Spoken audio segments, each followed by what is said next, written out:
part of MXR World. I work closely with Dr. Madan Mohan Rao. We do a lot of engagement activities. Here is a background. Many of you already know us. These are some of the things that we do. In fact, I'm going to spend more time on our recent engagement activities and how many of you can work with us. And I would also like to make use of this session to do a lot of learning around enterprise knowledge management, because we're doing some exciting stuff.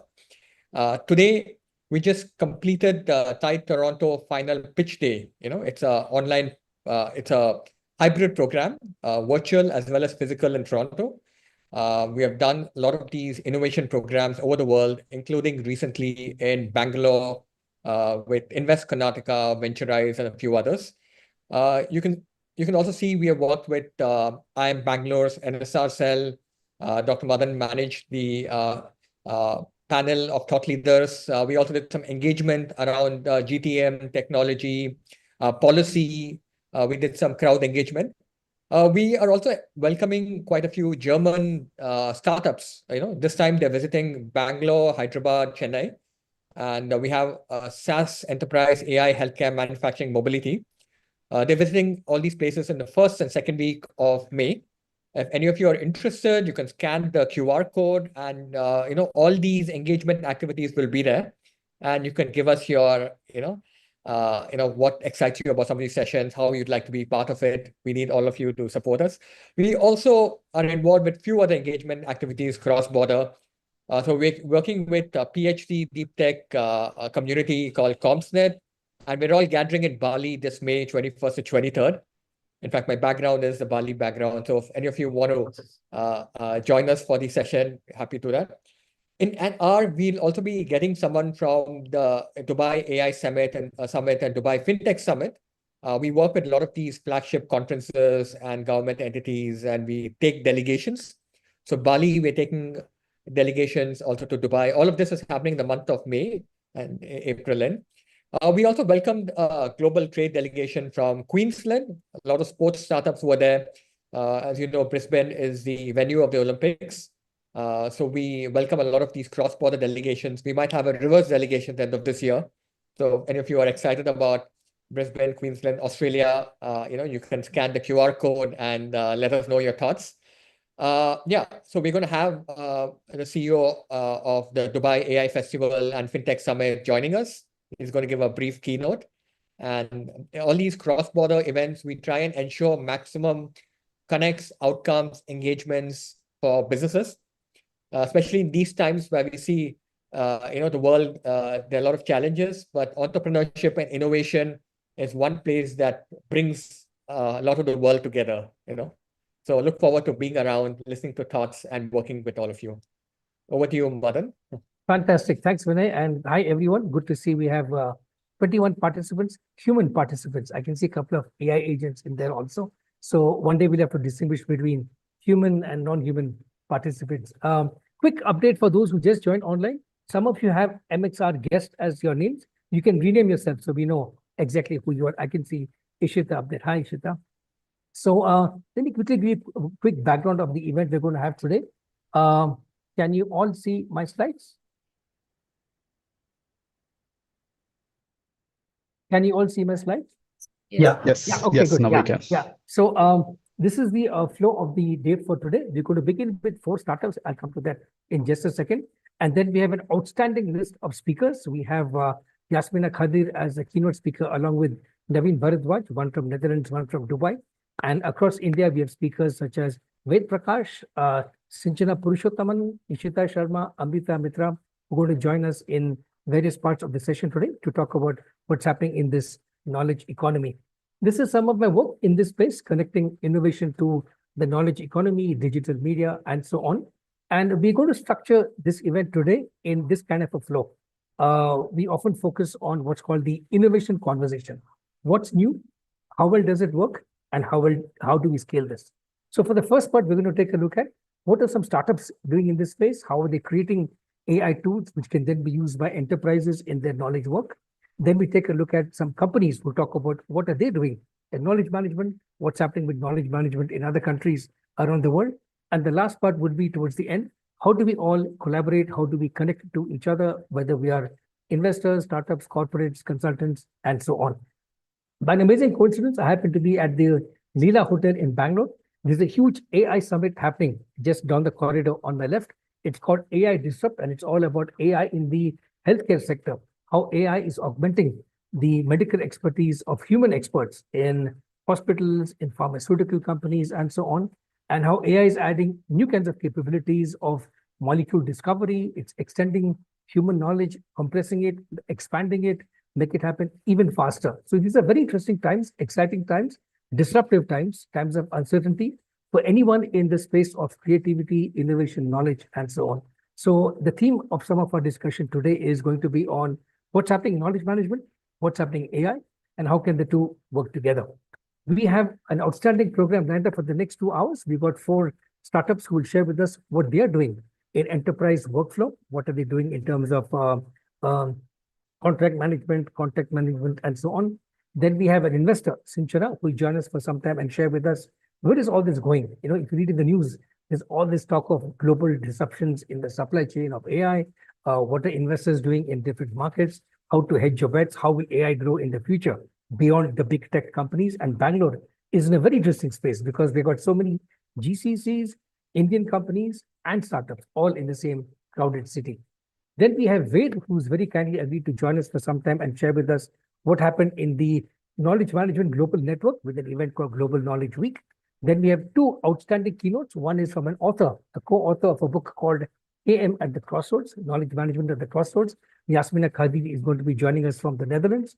And then we have Naveen Bharadwaj, CEO of Trescon, who is one of the organizing partners of the Dubai AI Festival. So we're going to hear now about how the knowledge, the contributions of startups in India can now go global through partners like the AI Festival in Dubai.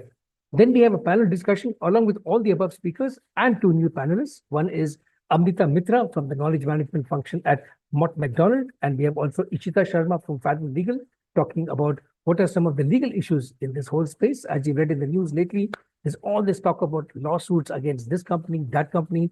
What should you know? What should you do to protect your knowledge, your data in this world of AI? So now the hard work begins. Let's go to our first few. Let me stop sharing.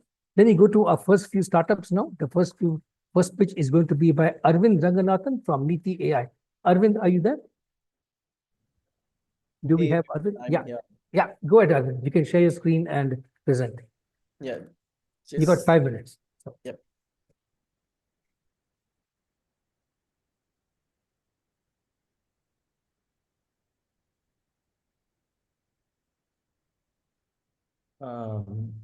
I'm trying to share my desktop. Just let me know if you're able to see.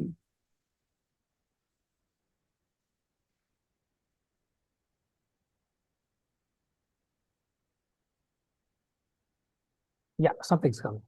Yeah, got it. Go ahead.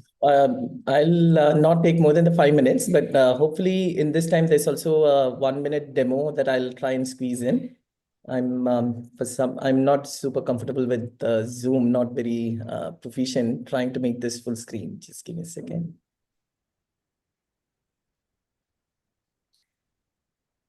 Yep. I hope everyone is able to see this. Yeah. Hey everyone, I'm Arvind. I'm one of the co-founders of Niti AI. Very briefly in terms of what we do, we help with product managers and marketing managers to drive growth and experimentation for themselves in their company. I'm trying to get to the next slide. Second. Okay. A very brief intro about myself and my co-founder. Both of us have spent nearly a couple of decades each at Big Tech. We've solved similar kind of growth and innovation problems at some of these companies, essentially enabling self-service for business teams and product teams to be able to drive their own business outcomes, right? And given the entire shift in the AI landscape, it's just become much more easier for us to be able to do that. Very quick context here. If you look at some of the logos that we have on the left, right? One of the things that is common to all of these different players is that they've successfully solved digital, right? They're able to get their users to engage in their platform they're able to get them to really try and upsell, cross-sell the right kind of product within their entire business verticals that they would have to the user, all the while delighting the user as they do so. And primarily, it all comes down to what is the user experience that is being crafted and how are you constantly iterating on it, right? So a large portion of digital success ends up lowering the customer acquisition costs, ends up driving your growth, and also ends with higher retention. But if you think about some of the key personas within the company that care about the business outcomes and they have the accountability there, it would be the product managers. Oftentimes in the current software development life cycle, even if there are some AI tools that have been adopted in an organization, typically a lot of these ends up being in the prototype phase where a product manager comes up with an idea, is able to prototype it very quickly so that the communication overhead between what they have to communicate to their developers and designers and stakeholders is reduced. But there is still this entire software development lifecycle where they go through design development and then finally launching it as a large overhead and a slower process that ends up becoming a bottleneck for iterations, right? So instead, if you think about the same life cycle where they are not only prototyping, they are instantly having these prototypes be ready to ship. So they are just iterating on them very fast because they can deploy these just by themselves without requiring a lot of bandwidth from designers and developers, right? So the prototype itself being enterprise ready really unlocks them in terms of how fast you can grow the business metrics that you care about. So when you are thinking about, drivers for growth across all as a horizontal across different verticals, it's about conversions through your funnel. It's about retention, a new feature that you're launching. Typically, the work begins after you have launched the feature because you want to understand whether the users are using it or not. And if someone's not using it, why are they not using it, right? So that would require feedback, surveys. Once you understand the customer better, how do you do better cross-sell, upsell? How do you do better referrals and so on? A lot of times the bottlenecks here just comes down to the research, the development design efficiency there is lower because there are multiple stakeholders that the product managers have to go through, right? And instead, imagine going back to this previous thing of your prototyping, you're deploying, and you're free to iterate because you have visibility into the analytics aspect of what the user's behavior is, right? That is what unlocks growth. So the way we think about it is what is the AI first way for a product manager in an organization to be able to drive their growth and business metrics. We think of it as 4 steps. There is the plan, then there is the polish, there is then publish, and then finally personalize, which is the iterative step. Planning is when you are having the problem of driving growth. Polish is when you have been able to very quickly put together a flow that flow is essentially the user experience that you are now polishing with your own brand design and templates. Publish is publishing it obviously to the chosen cohort of users. And finally, personalize is where you are able to track analytics and you are able to optimize the funnel by having A/B testing on it or creating variations of the flow that you are now sending out to users who did not complete the funnel or who users who did not engage with the particular experience that you had shared. Yeah, Arvind, you got 1 minute left. Yes. So with that, I'll probably just do the demo and then stop with the demo. I'll switch screens to the demo.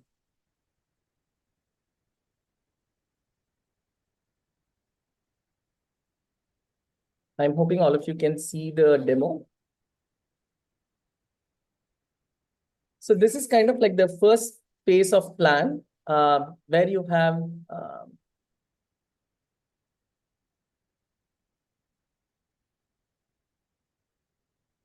yep. So what you saw was the product manager coming in and then kind of giving a prompt for a KYC process that they wanted to build. And it's essentially kind of like, going through these prompt-based experiences to very quickly choose what is the experience that they want to build. And building the experience is fully agent-driven. And apart from having agents that help you build the cards as part of the journey, you're also having these drag drop and no code way of editing it manually. The ability for you to connect to your existing APIs and existing experience is very key. So what you're seeing here is also, hey, now what I am trying to launch here is just a feature announcement kind of journey that I want to choose a particular cohort of users and then launch this to them. But when they click on this, they're going to go back to an existing journey that was already given to them, right? So that is kind of like what you're seeing here, where the user is now having their app open and they get this new experience. And as soon as they go through the experience, all the analytics and everything is fully captured on the platform. And it is immediately available to the product managers for understanding Thanks. Yeah. tied on it and stuff. So I'll pause there. So that's a little bit about what we're building. Happy to kind of, engage Yeah, we afterwards. can come back afterwards if we have time for this. Rahul, are you with us? Rahul from IntelliMark. Do we have Rahul Ranjan with us? Yeah, go ahead. You're on mute. We can't hear you. Rahul, you're on mute. We still can't hear you. Yeah, sorry, Zoom is slightly new to me. Cool, I'll just share my screen. Yeah.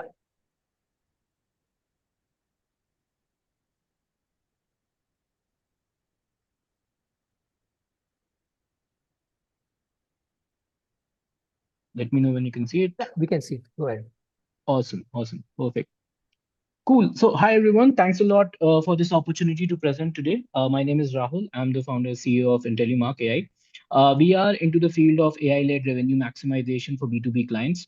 The problem that we are trying to solve is globally the CPC business management has become really complicated with the increasing number of channels. The persona of humans or consumers becoming blurred. So if let's say you are sitting in a city like Bangalore, earlier we used to have very clear personas of this is a digital consumer, they will go to an Amazon, Flipkart to buy a certain quality of product. This is a person who will go to Kirana, etc. But with the advent of quick commerce, so many channels, penetration of mobile phones, etc. People living in the same house, the Kamwali Bai, the house husband, housewife, everybody might be buying from all different combination, all different premiumization of products. And with the whole advent of D2C brands that have come in, there is a problem of, bleeding by multiple cuts where some of the biggest companies in India and world are getting disrupted by small players who are winning in different channels. And that is a problem that we are trying to solve for some of the biggest enterprises in the world. By our AI-led revenue maximization platform.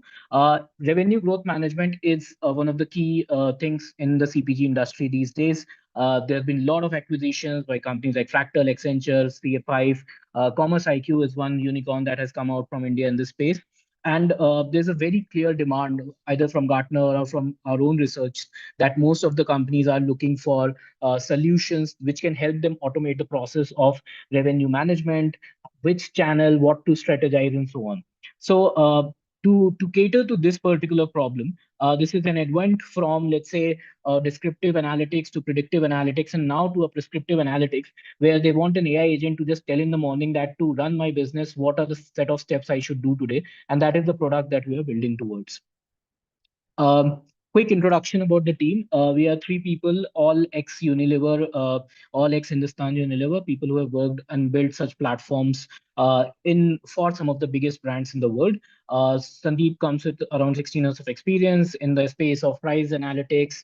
He has led some of the biggest brands in the world. I come with a marketing analytics brand, pricing analytics, media strategies, etc. And Vishal has a background in supply chain optimization through planning, optimization, inventory management, working capital optimizations, and so on. And together we are building this platform as part of IntelliMark, which is called Profit Pulse, which basically is merging the beauty of data and very advanced analytics into a single integrated engine through which a company working across landscape like Amazon, Flipkart, all the quick commerce platforms, even in offline space, through that and by integrating a lot of external data like weather patterns, very granular microgeography data, external research data, we are able to solve price, promotion, media, and operations and distributions AI through a single integrated agent and agentic flow. And for that, we have a patent. There's some set of results that we have.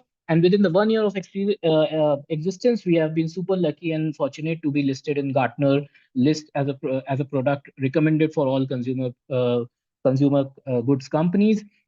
We have now clients in US and some of the biggest names in India. Now, if I take an example of what actually we are trying to do, let's say if you go to Amazon, just your decision making on which product to buy is led by so many different parameters. What is the rank of the product? What is the price? What is the competition price? What is the rating review? What are the ads running on that platform? Is it Amazon choice or not?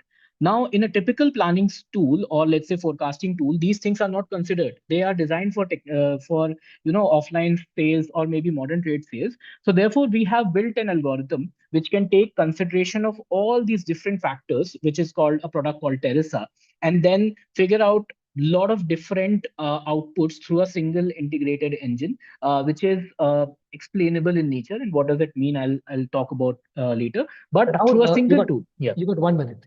Perfect. And through that single layer, we can tell people that what is the amount of inventory you should maintain, what is the pricing you should have at the most granular at a retailer level, what kind of SKUs portfolio you should maintain to have a certain ambition of growth in the next 6 months. How much should you do? And then we have a tracking engine through which people can actually go ahead and track it.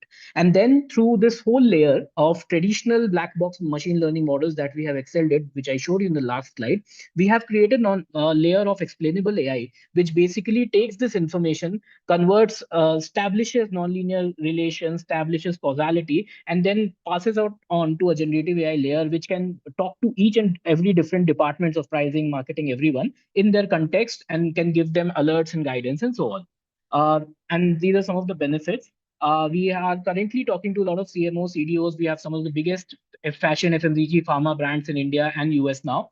We work on two special use cases. We are a value as a service model. We are not a SaaS. So if we deliver value to you, then only you pay us. Otherwise, our prices are we will bow out of your business if you don't deliver value. And we are not a SaaS. We are a bolt-on. We sit on top of platforms like Shopify, Unicommerce, Anaplan, can access GCP, Azure, AWS.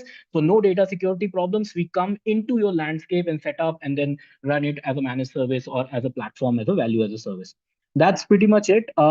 Zero monetary expectation. In the word of agentic AI development, money is not the main thing. We need help, expectation of people who can come in and help us build something great or help us sell it. And if someone is there out there who can be of that value, then we're more than happy to welcome you as part of our any kind of mechanisms that we want to work it, whether it's referrals, whether it's advisory or as founding team. That's pretty much it. There are some screenshots of how we do it. This is our forecasting tool where you can see the attribution. So it can show you the forecast of next 3 months, but it also show you what is the impact of different variables. And what if you have changed your price, how does your volume change? If you have changed your price, how does your media impacts, and then a tracking engine on top of it. Cool. Great. That's Rahul, all I could do in 5 minutes. Thanks a lot. Very good presentation. We'll share some of this with the delegates afterwards. Thanks. Thanks so much. Perfect. Thank Let's you. turn now Thank you. to Pratap. Pratap, are you with us? Pratap Behera from Yeah, hi. Legend.ai. Yeah, Hi, Pratap, hi, go for everyone. it. Thanks. I'll share my screen. You got 5 minutes starting now. Thanks. Yeah. Are you able to see the deck? Yeah. Yes. Okay. So at Nagent AI, we are building a platform for subject matter experts to build AI agents and then distribute them and monetize these AI agents. Pratap, is it a pitch deck, or is it your browser that you're sharing? I was sharing a deck. Deck, okay. The browser that is visible, I'll probably reshare. Just a moment. Maybe they have a similar opening slide. Okay. All right. Is it visible now? Yes. Go full screen. Yeah, thank you. Right. So the opportunity that we see today is, basically when it comes to knowledge-based workflows, all of us, all the white-collar jobs that we know of are knowledge-based workflows, right? And these knowledge-based workflows are going to change, and it is already changing because of generative AI, right? And in the era of AI agents, we are seeing a transformation that is happening, okay? If last 2 years, we saw generative AI kind of aiding people in different knowledge functions. Now we are seeing AI agents are going to replace some of the job roles that exist today, right? And we see that an opportunity. And what we are and our hypothesis is each of these existing knowledge workers should own their AI agents. And through these AI agents, they would continue providing their services to business and societies. And hence, we are building a platform which a subject matter expert can use to create and distribute and monetize uh, an AI agent through a no-code platform that we have built, right? Now, I think when we look at the competitive landscape, most of the people who are in this agentic AI agent building space offer only a solution to create. Nobody has yet cracked the distribution and monetization aspect of AI agents, and this is where these are two of the first moving advantage that we have when it comes to agentic AI. Now, at the core of our platform, we have multi-model offering. We believe that no single model has the capability to do most of the work, and that is why we have gone with this multi-model offering. As of now, we would have integrations with 25 plus model providers, including the paid ones, some of the open source ones. And these models cut across your text, reasoning, research, image, audio, video, all formats of modality that we know of, right? Now, the second building block that we have is the tools that we are offering. Around 200 plus tools we are integrating through MCP servers, and these models can use these tools to automate a lot of these workflows that can be automated. And we are making it super easy to build in a no-code platform, no complexity, very simple interface. And we are even making it even more easier by putting an agent on top of it, which can basically help you create an agent. So that's the platform that we are building as of now.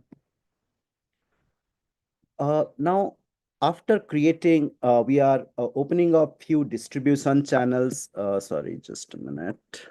Yeah, we are opening up few distribution channels for our creators. One of the channel that is currently active is Agents Marketplace. This is what you see on the right-hand side, where all these creators who create an agent would be able to publish it in the marketplace that exists currently. Apart from these, we are in the process of making each of these agent into a mobile app, and later on probably a Slack app or a team app or anywhere, where and distribution, when an agent is required, we will give this opportunity to the creators to publish an app into these channels as well.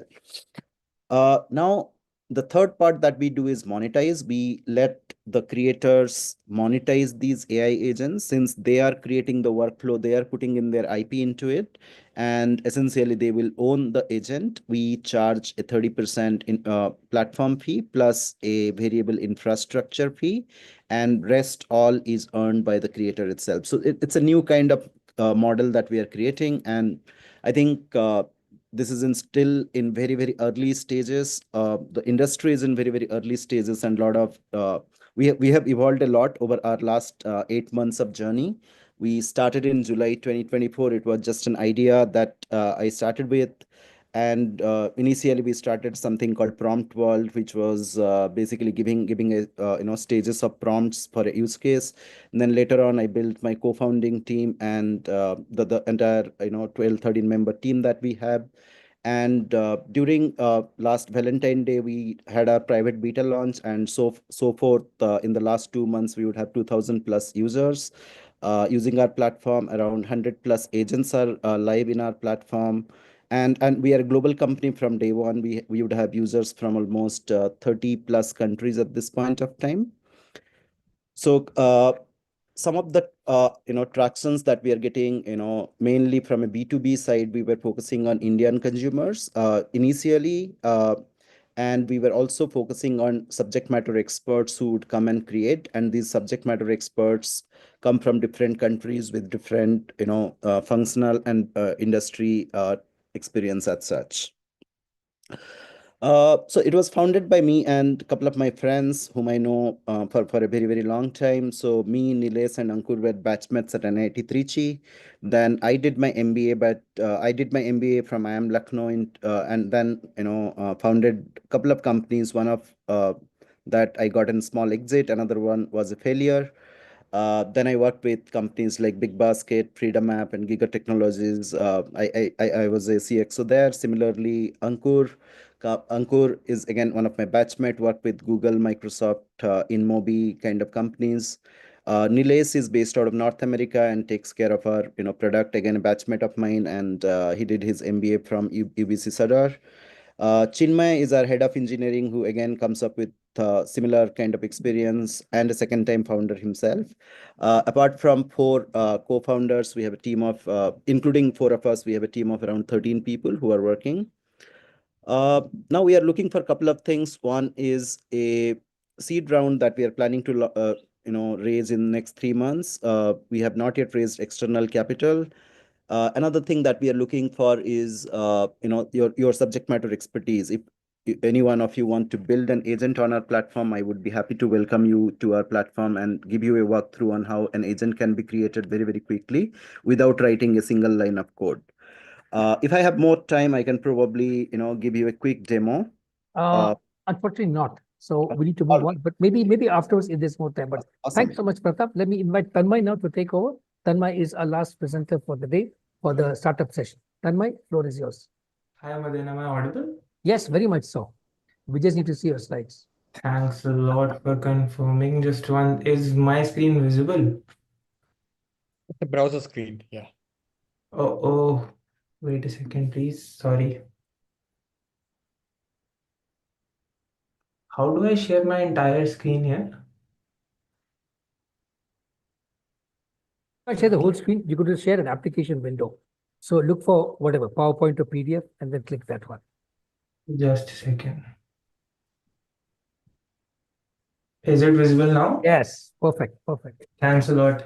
Hi, everyone. Good afternoon. Sorry for the Zoom difficulty. No I worries. see everyone is facing that today. So we are building this company called ContraVolt AI. So ContraVolt is an AI-based tender and RFP analysis software, which helps companies analyze huge tender documents and bring out risks, go no-go conditions according to their own standards. Before moving deep into the product problem, I would like to share who we are and why we are building this. So we three are co-founders, Shayan, Isha, and me. Shayan and Isha have done their MBAs from XLI Jamshedpur and have worked at companies like ITC, Microsoft in the past. Then they had another startup before this, which got acquired by the largest pet community in India. Now this is their second startup. And this is me. I am a BTech from IIT Delhi. I passed out of IIT Delhi in 2024 and I am the CTO of the company. The way our last names are similar is because Isha is my sister and Isha and Shayan are married. So that's how this is a family business. Uh, Apart from the three of us, we have two advisors like Mr. Ganeshan, who has been the ex-CFO and director at IOCL and Indian Oil Adani Ventures for the past 16 years. He recently retired in 2024 and joined ContraVolt as an advisor. And Mr. Kaustav Sen, who has worked at companies like Paharpur, Bangladesh, GE, Alstom. We've seen the calls that take us 3 to 4 meetings with analyst level people to set up for demo. For people like Mr. Ganeshan and Mr. Kaustav, it's a phone call away because they have so many connections and just like industry saw stalwart who are in the meeting. Now moving forward to why we are building this. So the problem is that the tender documents that are floated from the government are very huge in size.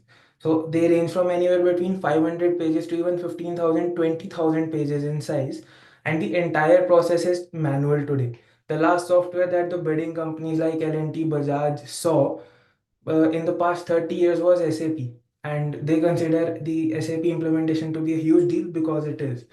But the process is so manual and there's no AI in the entire process. Just to give you an idea of the market, in a $3 trillion economy, which is India, around 25 to 30% of the India's GDP comes from tenders. So in 2024, around 600 to 900 billion dollars was generated only through tender documents all over the country. So there are two problems that happen for the bidding companies. They either underquote and win the tender document, or they overquote. So if you overquote and somebody else has underquoted your price, so you'll lose and they'll win. But if you underquote and actually win, so we've seen companies actually underquoting for the 250 crores and then actually spending up more money, like 300 crores out of their own pocket to just to finish the job off. So it's the government you are dealing with. You won't want to stop the project in between, because you want future projects with them. So the due to our analysis that we got, and from Pew Research and Gartner reports, we got to understand that the human errors account to 20% of the entire process.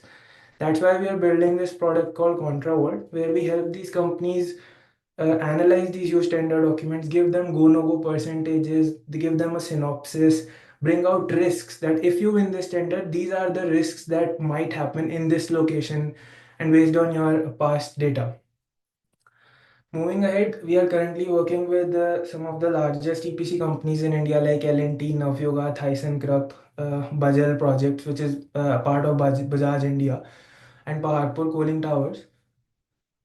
Since a lot of experts in this call are related to knowledge management, so the solution to the management that we've seen is that once my star contract reader leaves the team, I don't know how to teach my people to read a tender document like my star contract reader did.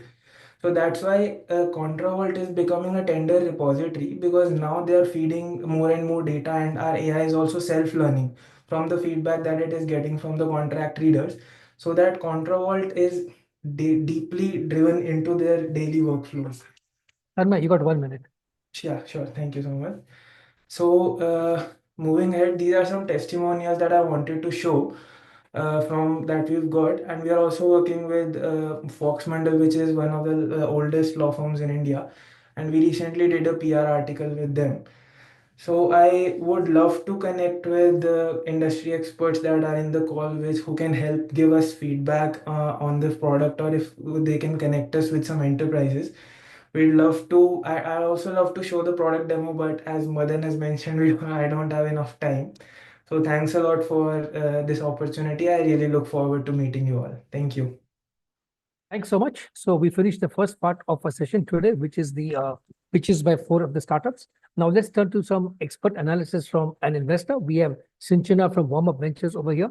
Sinchana, over to you. Share with us some of your reactions to the pitches we heard. Tell us about the work you do as a VC, and what's the overall sentiment in this whole AI landscape in terms of investment technology and so on. Sinchana, over to you. Big round of applause first for all our 4 founders for sharing their hard-earned insights. Thanks to all the 4 founders. Sinchana, now over to you.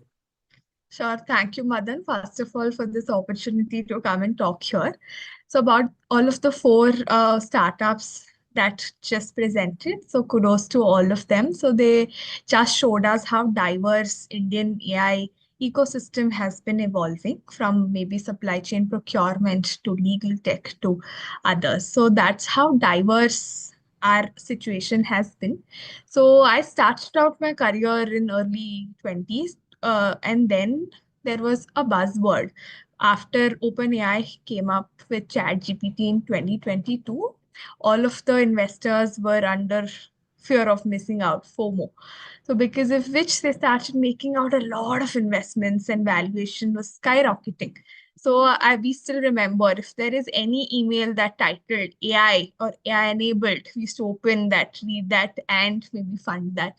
But the case has been very, very different now. Though even now we're very, very bullish about Indian AI as a landscape, but situation has slightly changed. So now we wait for companies where we see if this is a genuine use case for India.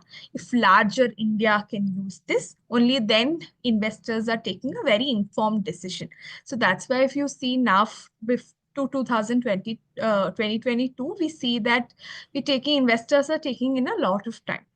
So that has been how the investment landscape has changed. So recent data states that in 2024, the Indian VC ecosystem together gave in around $510 million to AI startups in the early stage. And AI startups have increased by fourfolds from 22 to 24 now. So that's how the AI ecosystem has grown.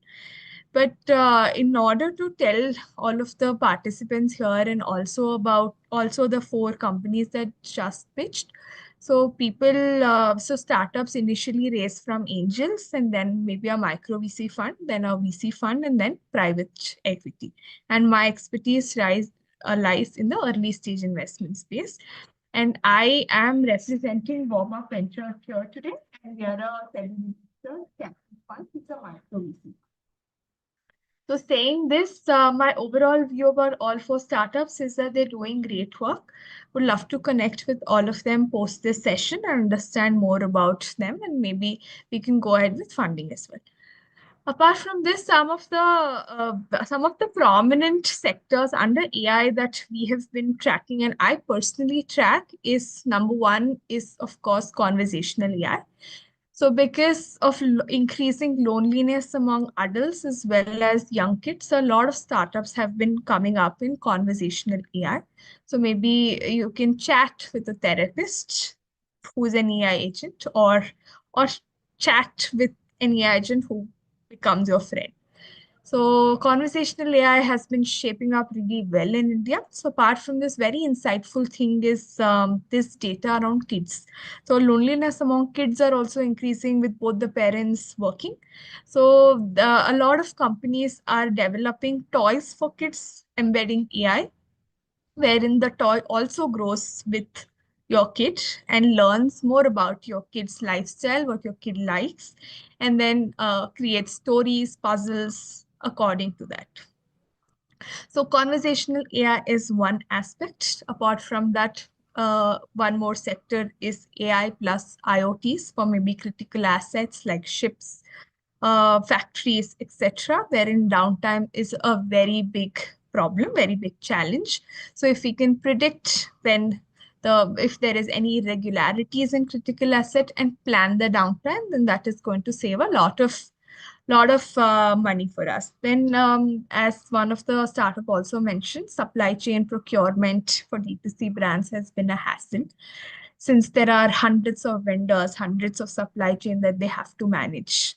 So that is a very, very big critical area that has come up post-COVID, post D2C raise in India. And of course, agentic AI has also been on race, wherein companies are trying to solve for mundane tasks. So since all the parents are working, and if they forget that tomorrow there's a parent-teacher meeting, so this AI agent will send them a calendar invite telling, no, you have to go for a parent-teacher meeting. So such mundane tasks are something that can be automated using agentic AI now. So some AI agents in robotics, autonomous robots, for agricultural use cases as well. So autonomous drones, all of these defense use cases as well have come up. So what we as investors today believe is that the horizontal infra play has been very commoditized in the West as well as India.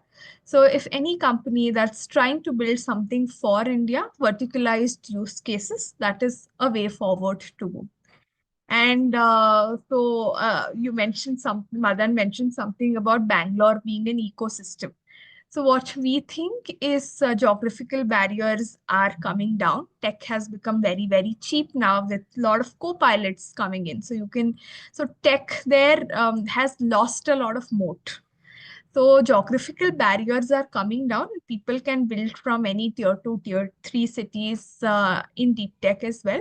But what we really think is that Bangalore has given a lot of ecosystem here, a lot of mentorship opportunity, a lot of networking opportunity. Since entrepreneurship is a slightly lonely journey, slightly hard journey, so a founder would require some support, external support apart from family, that maybe they would want. So that is why Bangalore has as an ecosystem was very important yesterday, today, and maybe going forward as well. So that's my take on geography. And some of the suggestions for a budding AI entrepreneur would be, as our commerce minister recently told and became a big issue on Twitter, that Indian entrepreneurs are not building in deep tech, are not looking more towards research-oriented solutions, but rather solving more for the riches by giving 10 minutes food delivery.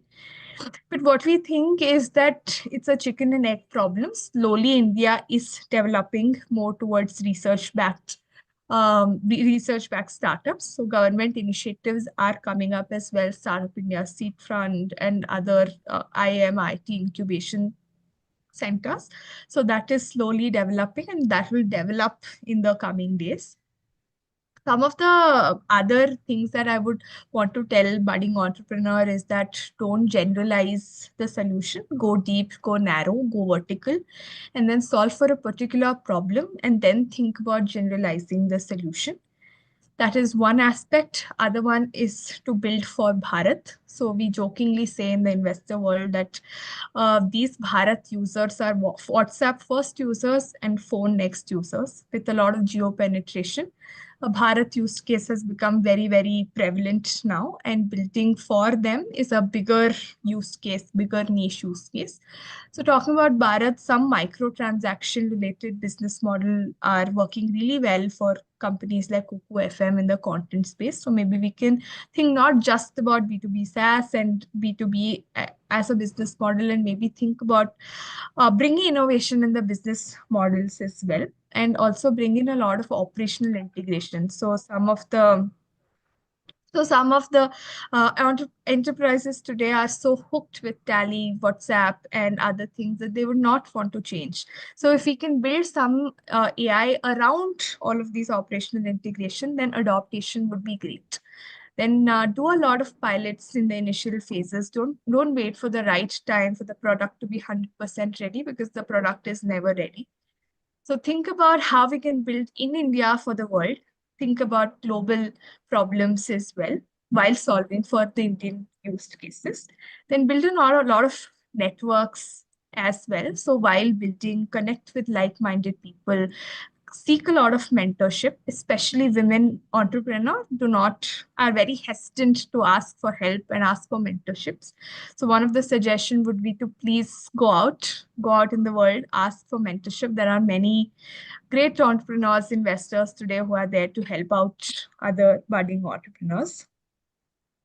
So these are some of the suggestions that I would love to give the young entrepreneur who are trying to Thanks. build something in India. So Madan, if you want me to cover any other points, would love to do that. Yeah, fantastic, Sinchana. Thanks for such an inspiring take on the whole entrepreneurship scene for AI in India, and for urging entrepreneurs to build both for the world and for the domestic, rural, for example, India market. Thanks so much, Sinchana. If you're around, we'll come back to you maybe afterwards for some Q&A in about half an hour or so. But we're running a bit short of time now. I want to ask Ved to jump in now. Ved is going to share with us some of his thoughts and takeaways from the Knowledge Management Global Network and some of their activities. Ved, over to you.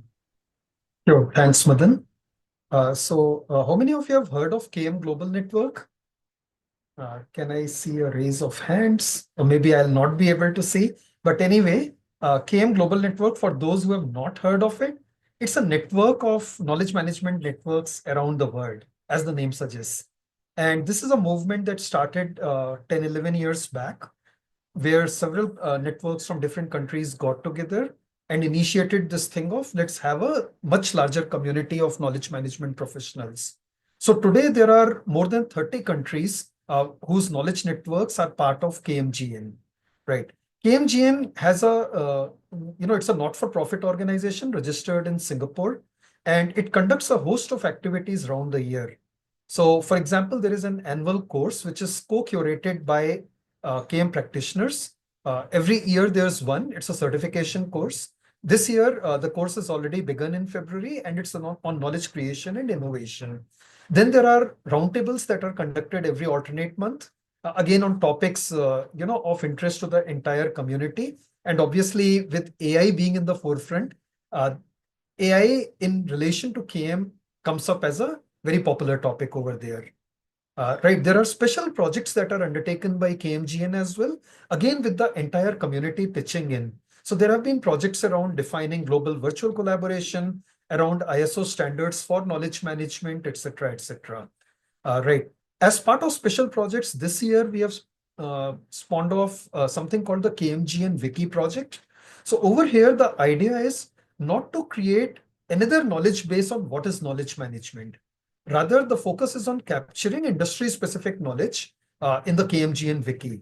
So what does knowledge management mean for retail industry, for manufacturing industry, for oil and gas, etc.? So we are starting with a pilot on the Wiki project with oil and gas industry. So we are already talking to several oil and gas experts as well as KM practitioners who have been involved in this industry. Randhir Pushpa from India is leading this particular project.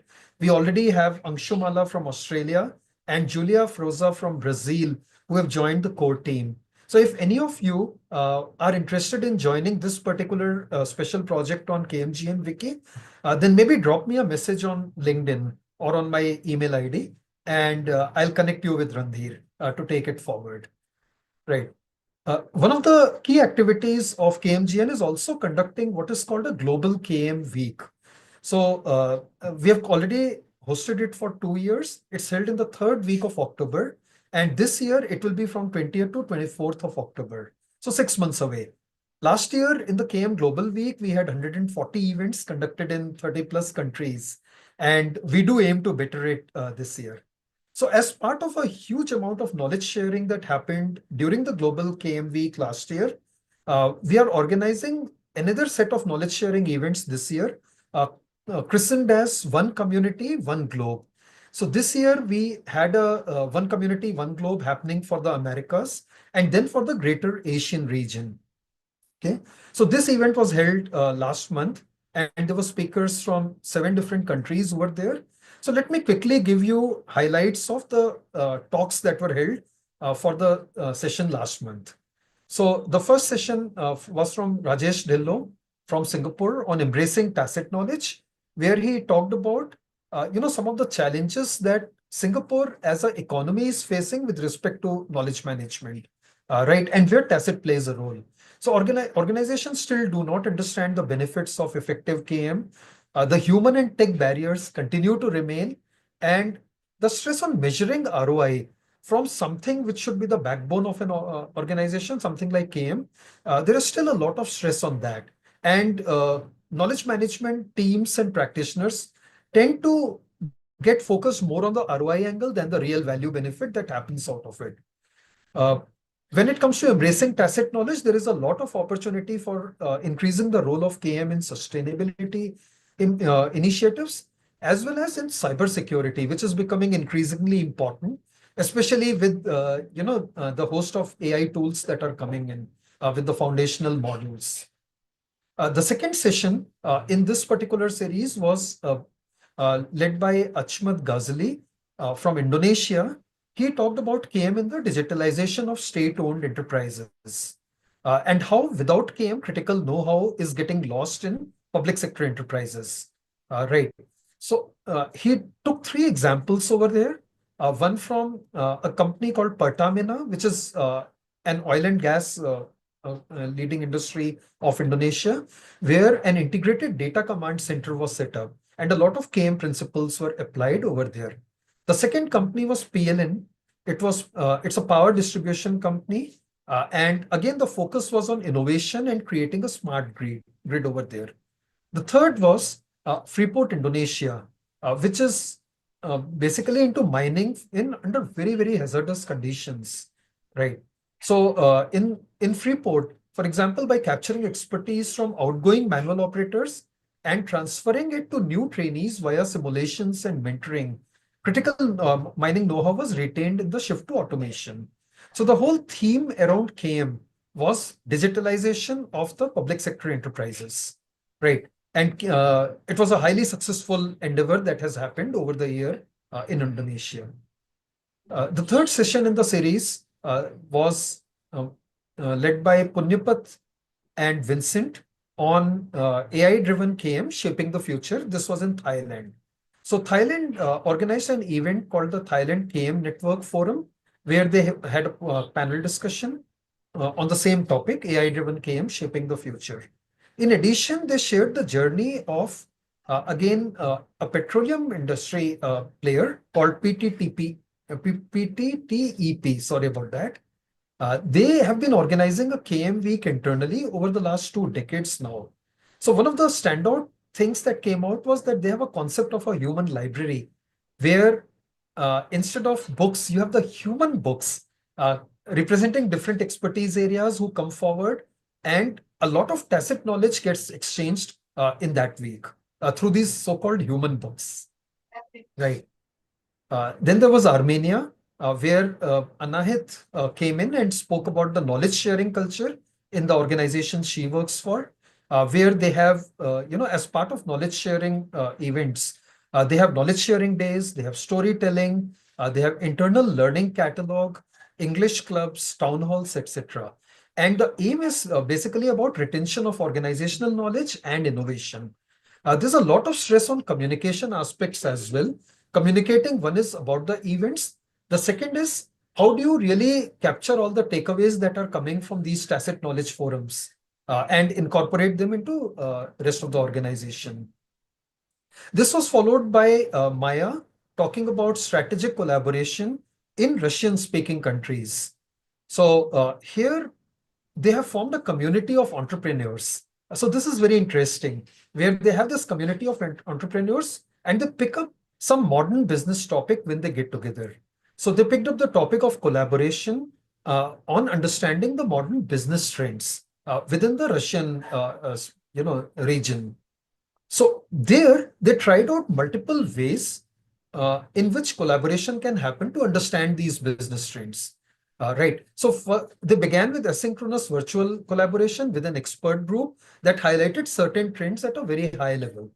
They then had a physical collaboration with a select group of entrepreneurs. So the virtual was followed by a physical one in several locations, where there was a lot more brainstorming happening on what are the trends, what do they mean, etc., etc. And then the inputs that came out of these forums were fed into AI. So this was collaboration with AI. This was something brand new in terms of all the ideas and the thoughts that have been generated from the asynchronous and physical collaboration were fed to AI.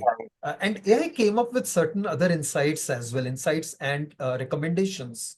And then finally, there was another collaboration with a much wider set of entrepreneurs in the Russian region, where the results of all these different levels of collaboration were shared with the entire community. So this is something that has been tried out very successfully over there by Maya Zinoveva when she talked about it.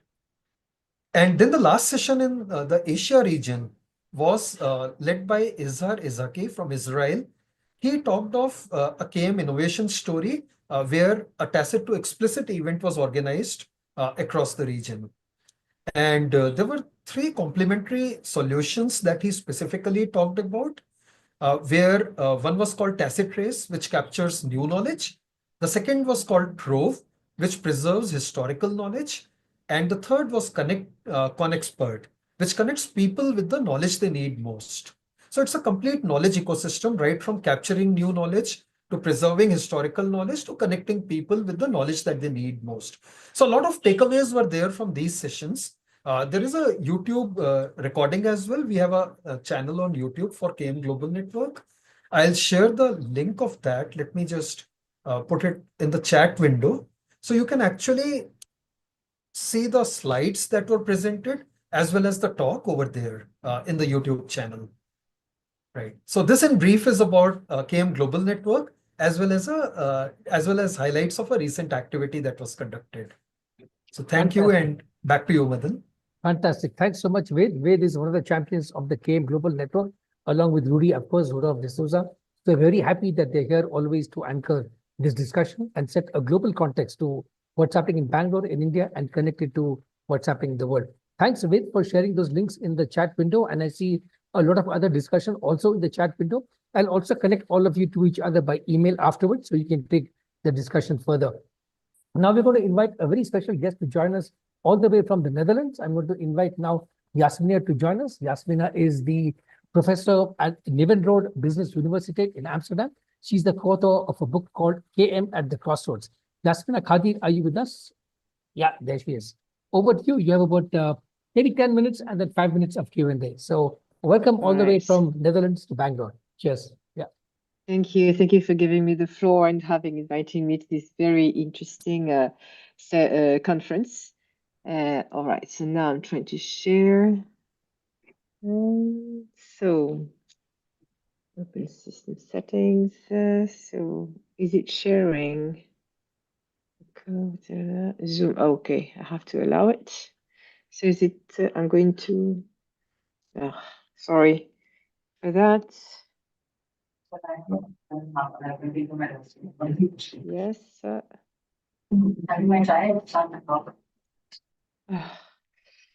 Okay, it's asked me to quit and Oops.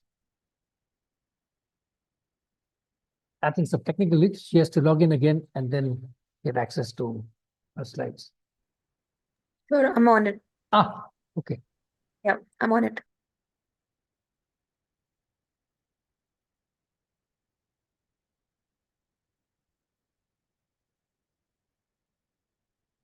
Let me also invite Naveen to get ready. Naveen will be coming on in about 10 or 15 minutes. Naveen Bharadwaj is joining us from Dubai. He's the CEO of Trescon, which is one of the organizers of the Dubai AI Festival. He's going to be talking to us about fintech transformation for innovation and global opportunities. But let's try now to get Yasmina back online.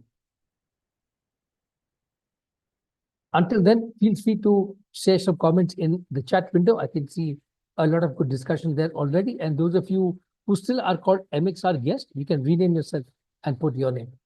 We have Yasmina now with us. Thanks. I think you're on mute. You need to sorry for unmute. that. Yes.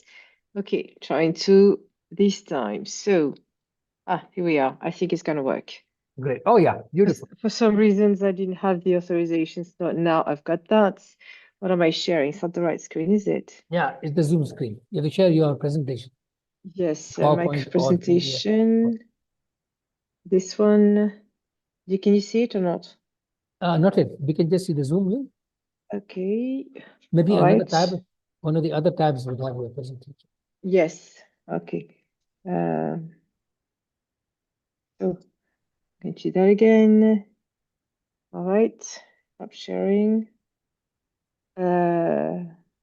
Application Windows. Share. Yes. Yeah. Maybe got this it. time. Sorry about that. Slide number 4 or something. Yeah, that's good. Yes. Okay. Now, oops. Indeed. Yeah, Okay. beautiful. So sorry. Thank you, Yasmina. All right. Beautiful. So A big round sorry of for applause, please. We got a big guest joining us all the way from Netherlands. So thank you for joining us. Thanks.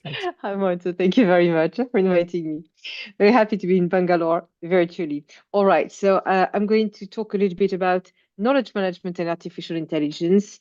So share some insight from an academic point of view, and yeah, I'll try to connect with what I've heard. So quickly on the agenda, I will give a bit of background on my presentation and the way I approach this. I will talk a little bit about frameworks on management, opportunities and risk regarding knowledge management and AI, and perhaps some tips moving forward. So first of all, knowledge management, we all agree, is a very important field, a very important quality as well for our organization and our societies. And it all started with the focus on people, all right, and the hidden potential contained in these people that allowed companies to build competitive advantage, sustainable competitive advantage. Although we always use the term knowledge, there is in the background the term of knowing. Knowledge is the, let's say, the hardware, and knowing will be the software, what activates actually all this knowledge that we have. So knowledge is the static dimension of people, while knowing is how we make it happen. So, and this is possible because we have this dynamic of what we call the dynamic affordance in productive inquiry. It's about the ability of people to ask the right questions or the questions that really appeal to them based on what they can handle in terms of knowledge, in terms of work demands. So always in this background, I would like to quickly go through these super smart societies that are arising now. Japan called it Society 5.0. So what is that? So we move away from the society, so from Industry 4.0. The super smart societies are human-centered societies. So we acknowledge once and for all that this world is about people, all right, not only about industries and machines. So it's about people and how we can live in harmony within a cyberspace, physical space altogether.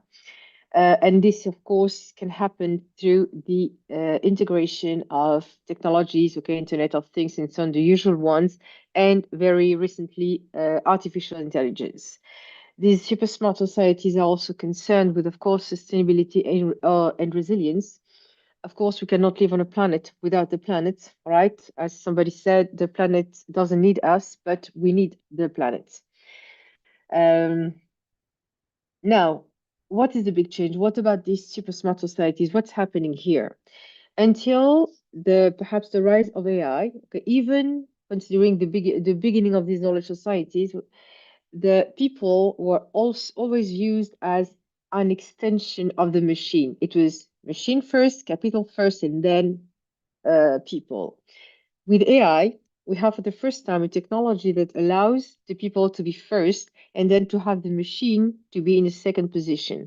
All right. So we have this new paradigm where we have to write everything, to reinvent a lot of things, where the people are going to be at the center. We're going to see them once for the first time, and because of that, we can say that AI is a human-centric technology. All right.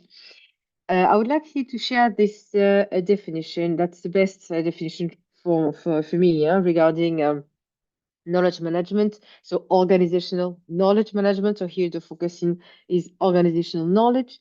That is described by Tsukas as the ability of people to draw distinctions in an organization, all right? To draw distinctions, it's about judgment. It's about making up your mind on something. So it's a very deep and intrinsic process that we're dealing with here. And once we have, and we enact this capability in developing generalization, making propositional statement, as you can see in the definition. And all this is rooted in collective understandings, and it also enriches these collective understandings. And I think this definition very well reflects what our preceding presenter from Key MGM shared with us. It's exactly about that, and this community sharing together and so on and so forth is really about that. So I really like this definition. So start moving on with this definition. I will go back to it. Here we have some knowledge management frameworks inherited from the end of the 20th century, the famous CC model, the APQC framework, Microsoft one, Dalker's one, etc. These knowledge frameworks, they are worker-centric, but not human-centric. And that's where AI is changing the game. Except for this one, this framework is human-centric and is used actually by Netflix or Spotify to actually run their companies. And their focus is about empowering people. It's about building a culture where people are comfortable sharing their knowledge, working together without fear of losing something, because knowledge is obeys to the rent. It's under increasing rents, right? You don't lose knowledge when you use it. On the contrary, the more you use knowledge, the smarter you get. It's how it works. Here I would like to share let's say an improved framework from the CESI. It's based on the CESI, and it's a study that I just finished. So not yet published, so you are the first to see it. It's actually a revision of the CESI framework, starting from a reviewed framework from the authors Nonaka and Takeshi in 2021. So this one is integrating a human dimension. Instead of just focusing on the process, here we focus on people and what they were feeling. In green, for instance, at the first level, where we are together, where we learn from each other, the socialization, the drivers of this stage are trust, for instance, passion, aspiration, and there we can relate to these to the startup presentation at the beginning, where people are sharing. I mean, the founders, they share how it happened, working with friends, with family. This is exactly about trust, passion, aspiration. You can see it here, and I'm really happy to see it's confirmed.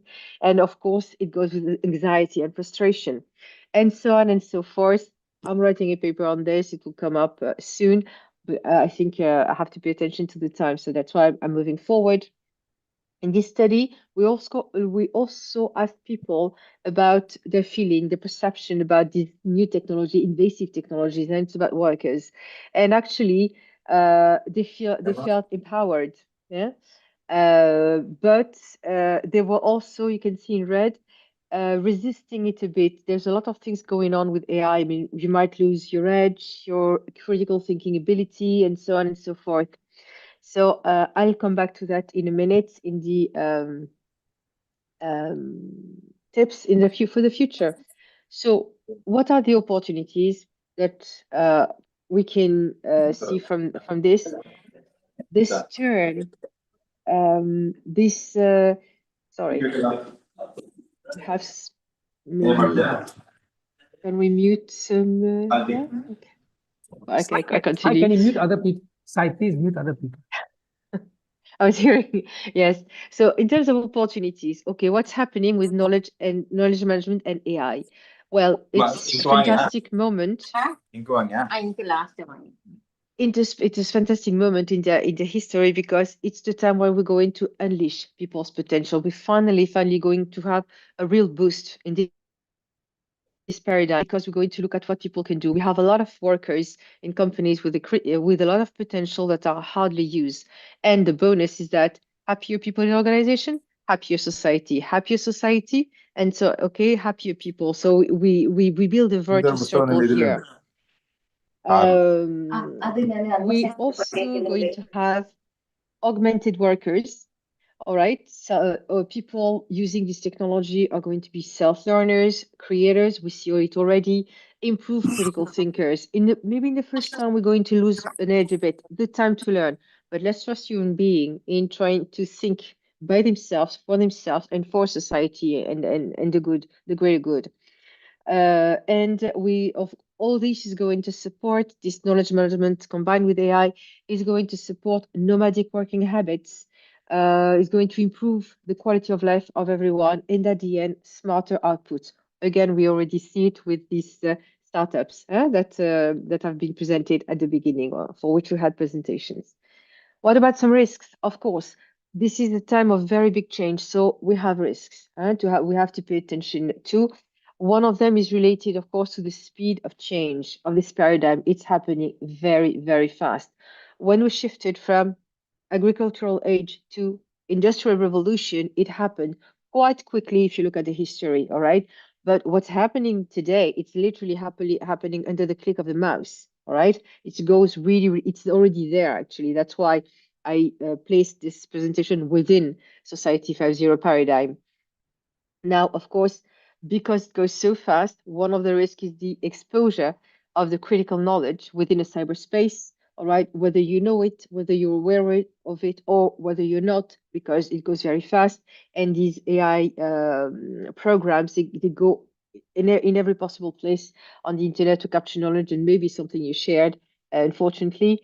There's also, because through the communication, when you talk with people, emails and so on, it goes so fast that you might also share some critical knowledge that you don't want to at a certain stage. And then you have also dangers of espionage. It's just few risks here I'm putting forward.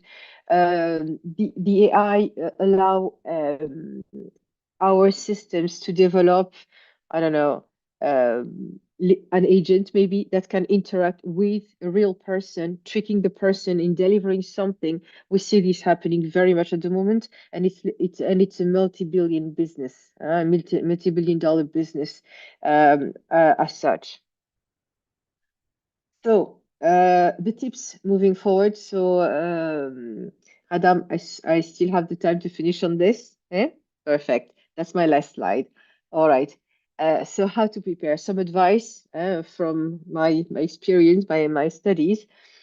We need to train people, workers, on knowledge management and the risks. All right. We must be aware of this. I mean, in our everyday conversation, with these tools and so on, we must know what we share. We must be very, very careful on even listening device, people recording a discussion with the phone nearby. Okay, this kind of attitude, we really have to be careful. So awareness.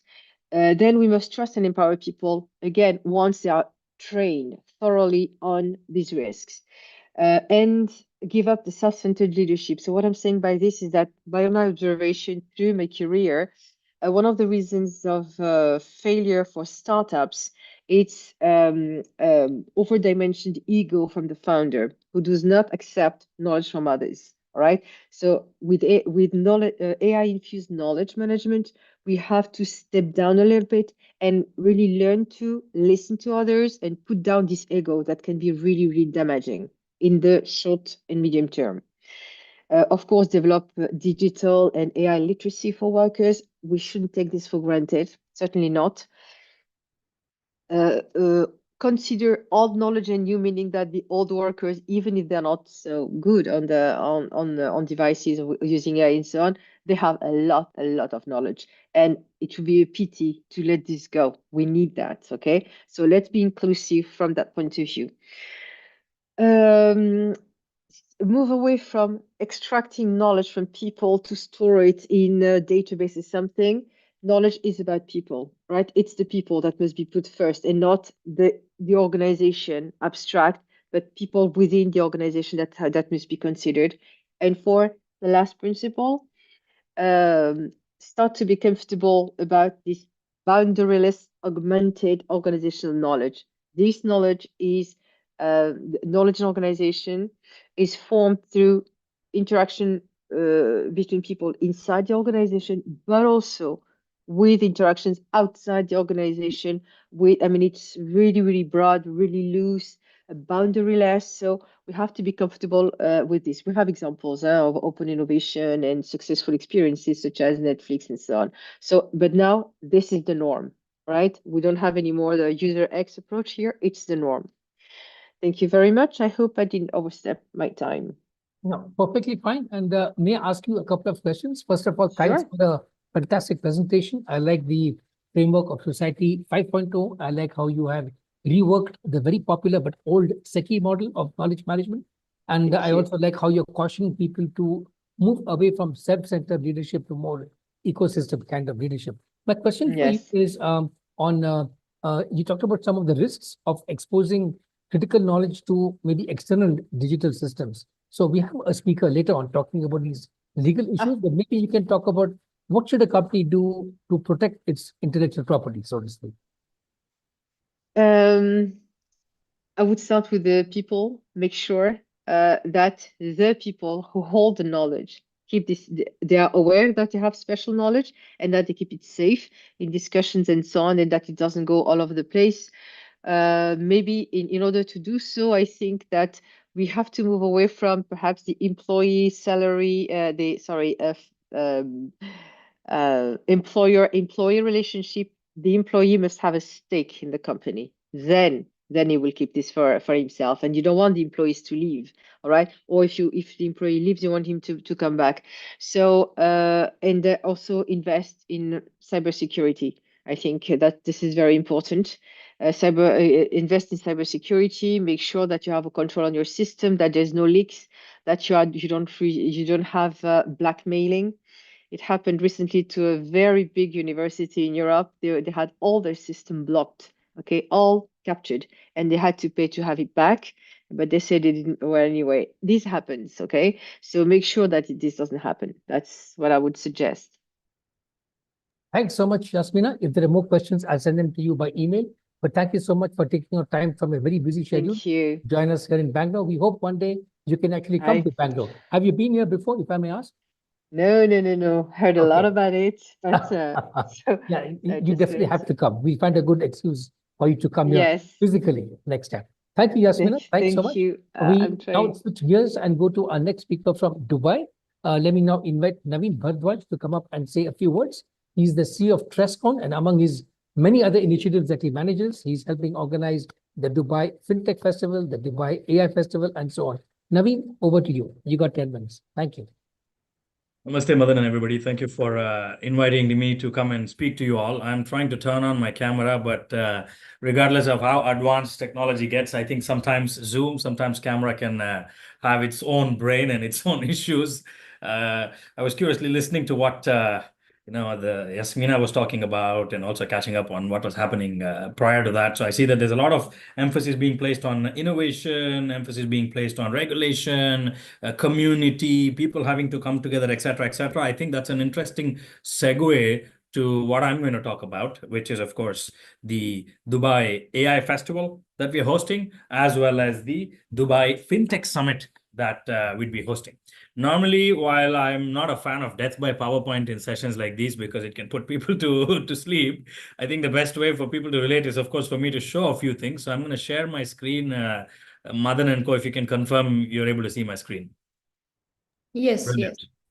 And the screen says it all. In 7 days from now, we are hosting the Dubai AI Festival. And the broader theme of the festival is enabling digital economies. And it's interesting because AI has impacted and transformed pretty much everything around us, the world as we know. Therefore, shaping of economies, or more precisely, shaping of digital economies, cannot be done without the power of AI. The Dubai AI Festival is a government mandate. It's a government initiative organized by the Dubai AI Campus, managed by our company Trescon. For those of you that may or may not be familiar, Trescon is a Bengaluru company. So we started in Bengaluru in 2016, tail end of that. We've grown and then expanded, and now we have offices around the world, 250 plus employees. While I sit here in Dubai, we have a large team there in Bangalore. So organized by Dubai AI Campus, managed by Trescon in partnership with DIFC, which is Dubai International Financial Center, one of the largest and forward-thinking financial centers in the world, as well as the Office of the Minister of Artificial Intelligence, Remote Workplace, and Future Applications. For those of you that might not be aware, UAE was the first country to actually appoint a Minister of Artificial Intelligence. So you can imagine this was done, I think, between 2016 and 18. So this country thinks 25 steps ahead, and this country is always innovating. So it's fascinating to be sitting here and observe the scale at which transformation is happening. The festival is a global gathering. Although the name says Dubai AI Festival, it's a true global affair where 8,000 plus people from 100 plus countries are gathering on 23rd and 24th of April, next week, Wednesday and Thursday. We've got 100 plus sponsors and exhibitors. There are a lot of them coming from India as well. But I don't think the audience here in today's session is just Indians. I gather that we have friends from other countries as well. So I'll quickly show you what's happening and the type of companies that we have. We have 500 plus investors, 40 different sessions, 100 plus global speakers. So truly, as the name suggests, it's a festival of sort. Now, typically when it's an event, be it a festival or a conference or a summit, of course, you have the expo, you have the conference and knowledge sessions, which we do. But what we also have is a series of initiatives called as Future Tech initiatives. We have a Future Tech World Cup, which is a startup pitch competition. We held qualifiers around the world. 10 startups from around the world are coming to Dubai to pitch at the grand finale of the Future Tech World Cup.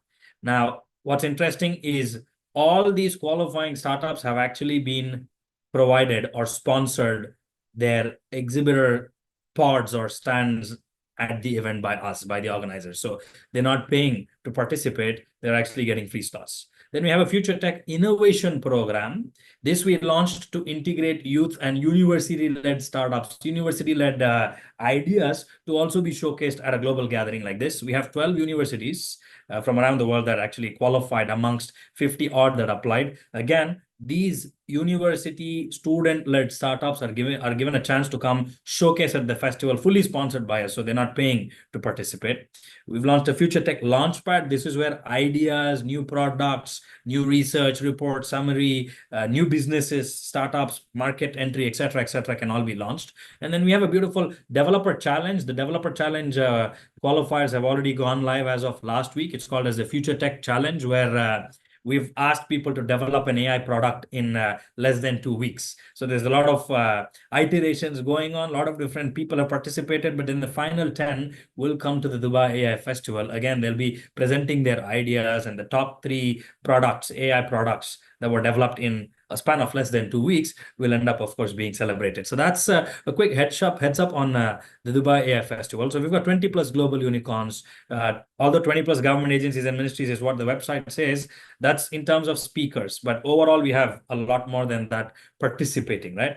If you look at the lineup of the speakers, which is what I'm going to quickly jump up to, it's a combination of government regulators, policymakers. So you've got plenty of ministers, and then you've got technology players. So you've got the group CTO of Amazon who's be speaking. You've got autonomous chief executive officer, as you can see, IT minister from Mauritius, AI minister from the UAE. Then you've got a former IT minister from Korea. You've got the minister of high-tech industry from Armenia. And then you've got players like GE Healthcare, Graphcore, PayPal. We've got Innovator, led by our fellow Indian Abhinav Shashank. So the lineup is pretty strong. Now, from the Indian government side as well, we have representation from the state as well as representation from the center. From a state level, you can see the Special Chief Secretary for IT from Telangana is coming. We have Kastub Dhavse from Maharashtra, who's the Joint Secretary and OSD to the CM, who's also focusing on ICT and innovation that's coming. We are in talks with KDM because I know that KDM is also a partner of this session. KDM most likely will also be joining. So possibly the minister would come. We don't know. So the lineup of speakers here is a combination of governments, unicorns, investors, enterprises, technology players, right? It's super solid, super solid. The goal was to make sure that we create maximum impact, and we put the community together to talk about all different problems, challenges, trends, solutions, ideas, innovations within the AI space, and then for the community to come together truly like how festivals are celebrated, where communities come together and everything is positive. The community shares and spreads all the joy out there. That's what we're doing at the festival. Now, from a participations perspective as well, right? So amongst the sponsors and exhibitors, you've got a good mix of, interestingly, some of the enterprise players like Damak, who's quite renowned in here, Dubai Future Foundation, which is a government entity, Al Fardan Exchange, which is a globally renowned exchange house. And then you've got a lot of other players like Presight, Senen. I won't read through all these things because I know you're going to get bored, but I encourage you all to take a look at the Dubai AI Festival. The website is straightforward, Dubai AI Festival, right? We've partnered with MXR. We've also extended some special discounts for whoever wants to attend the festival next week. I know time is super short, but then there are special discounts. So Madan and his team would be more than happy to share more details with you all. Now, while this is next week and the time might be short, we have something else also that's coming up, which is actually the Dubai FinTech Summit, which is taking place on the 12th and 13th of May, therefore giving you about a month to prepare. This is organized by Dubai International Financial Center, managed by Trescon. This is endorsed by His Highness Sheikh Maktoum bin Mohammed bin Rashid Al Maktoum, who's the Deputy Ruler of Dubai, the Deputy Prime Minister, as well as the Minister of Finance of UAE. Dubai AI Festival is actually endorsed by his brother, who's His Highness Sheikh Hamdan bin Mohammed bin Rashid Al Maktoum, who is the Crown Prince of Dubai, Deputy Prime Minister of the country, as well as the Minister of Defense, right? So you can imagine that the government, the leaders here are quite supportive of initiatives like these.